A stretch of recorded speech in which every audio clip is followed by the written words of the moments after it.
আমার দেশের কত ধনী আল্লাহ পাওয়ার জন্য মাহে রমজান আসলে মক্কায় দৌড়ায়, মদিনায় যায়, কয় মক্কায় নামাজ পড়বো, মদিনায় নামাজ পড়বো। 1 রাকাত নামাজে 1 লক্ষ রাকাতের সওয়াব, 1 রাকাত নামাজে 50,000 রাকাতের সওয়াব।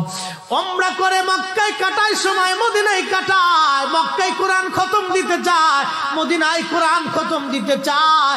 সওয়াব মাহে রমজানে অগণিত সওয়াবের আশায় ব্যক্তিগুলি আল্লাহর ঘরে হাজিরা দেয়, কিন্তু বাড়ির পাশে গ্রামের কত গরিব মানুষ টাকার অভাবে বাবা ভালো ইফতার করতে পারে না, টাকার অভাবে কত মা ভালো সেহরি করে রোজা রাখতে পারে না। এই ধনীরা এই গরিব মানুষের ঘরে খাবার না দিয়ে আল্লাহরে পাওয়ার জন্য মক্কা মদিনায় দৌড়ায়। আল্লাহ ডাক দেখো, বান্দা একবার মরে দেখ, কায়দা মতো জুতা দিয়ে পিটামো, আমার বান্দারা না খেয়ে ইফতার করবে, আর তুই আল্লাহ পাওয়ার জন্য মক্কায় আইছো, এমন আল্লাহ আমি ধরা দেব না।